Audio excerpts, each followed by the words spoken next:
शालेय आठवणी या चॅनलमध्ये आपले स्वागत आहे। आज आपण छान छान गोष्टी इयत्ता दुसरी या पाठ्यपुस्तकातील ध्रुव बाळ ही गोष्ट घेणार आहोत। उत्तानपाद नावाचा एक राजा होता। सुरुची आणि सुनीती या त्याच्या राण्या होत्या। सुरुची आवडती राणी होती, सुनीती नावडती होती।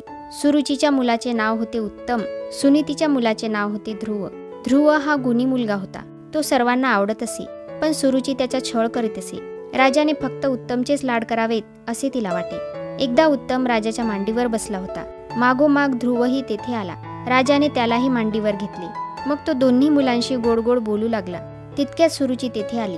ध्रुवाला राजाच्या मांडीवर पाहून तिला राग आला। ती ओरडली, ध्रुवा, भिक्कारड्या, महाराजांच्या मांडीवरून उठ, फक्त माझा उत्तमच तेथे बसेल। तिने ध्रुवाला राजाच्या मांडीवरून ओढले आणि जमिनीवर ढकलून दिले। ध्रुव रडत रडत आपल्या आईकडे गेला।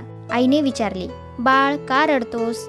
ध्रुवाने आईला सगळे सांगितले। सुनीतीने त्याला आपल्या मांडीवर घेतले। ती म्हणाली, बाळ, रडू नकोस, देवाने ठेवले आहे तसेच आपण राहावे बरे।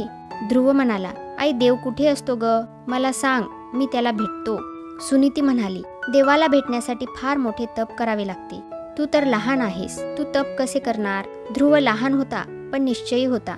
तो आईला म्हणाला, आई, मी भीत नाही, मी मोठे तप करीन, मी देवाला भेटेनच। ध्रुव निश्चयाने राजवाड्याबाहेर पडला, रानात गेला आणि एका झाडाखाली बसला। त्याने अन्न घेतले नाही, पाणी घेतले नाही। डोळे मिटून तो देवाचे नाव घेऊ लागला।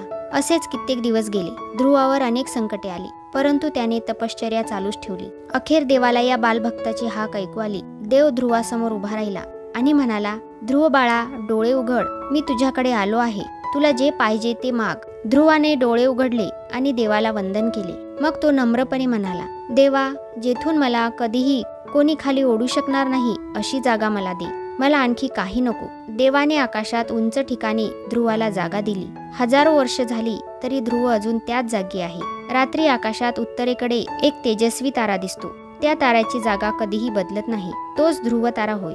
अशा तऱ्हेने ध्रुवाने कडक तप करून अढळपद मिळवले। हा व्हिडिओ तुम्हाला आवडला असेल तर प्लीज या चॅनलला सबस्क्राईब करायला विसरू नका।